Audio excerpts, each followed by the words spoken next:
Hello guys, welcome back to my channel.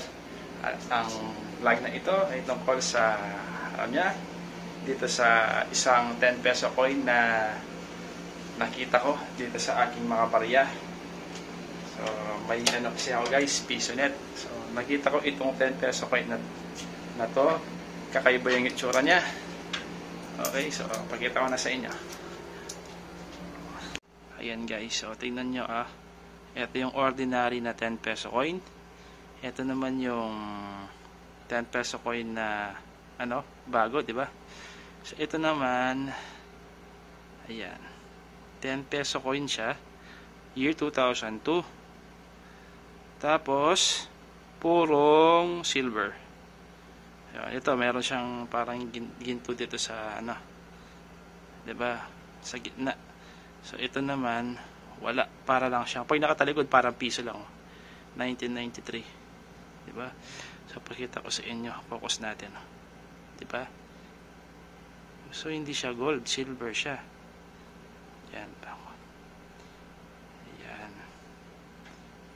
Yan. So, anong masasabi nyo dito, guys? Rare ba itong coin na to? Error coin ba to? So, sa mga collectors po dyan, tingnan natin kung meron po ba kayong ganito, o kung sakaling ibebenta ito, magkano naman po kaya. Yun. Ay, diba? Tingnan natin ulit. Yun. Year 2002 po. Ayan. 10 peso coin. Ayan. Sinabon ko lang to ng konti guys. Yung kamay ko, daliri ko, kaka-ml. So, ayun. So, ayun po. Tingnan natin kung nangupas lang ba ito o talagang error coin ito. So, subukan nyo rin linisin yan. Baka maging silver lahat. Hindi naman siguro, di ba? Ito kasi, tingnan nyo, So, itong 10 pesos na bago. So, yun guys. So, hanggang dito na lang yung ating vlog. So, mag-comment lang po kayo syempre sa ating comment section kung ano sa tingin nyo ang price nito.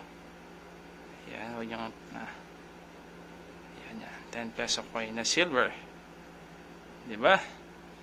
So, nakita ko lang ito sa aking mga barya sa PisoNet dahil may PisoNet ako. So, thumbs up. Thumbs up guys sa video. Nagkalya na ako sa Mobile Legends. So, thank you so much for watching guys sa aking channel. Pahabain ko lang ng konti ito dahil sana umabot siya ng 3 minutes. Ayan. So, kung gusto niyo mag-subscribe sa aking channel guys, mag-subscribe na. So, ilagay niyo lang sa comment section sa ating po mga collectors kung magkano kaya ito mabebenta. Okay. Year 2002, pure silver na 10 peso coin na luma. Alam naman natin yung bago is pure silver lahat. So ito, So ayan. Okay, so thank you so much for watching. And also subscribe to my channel. Thank you guys. Maraming salamat sa panonood. Bye.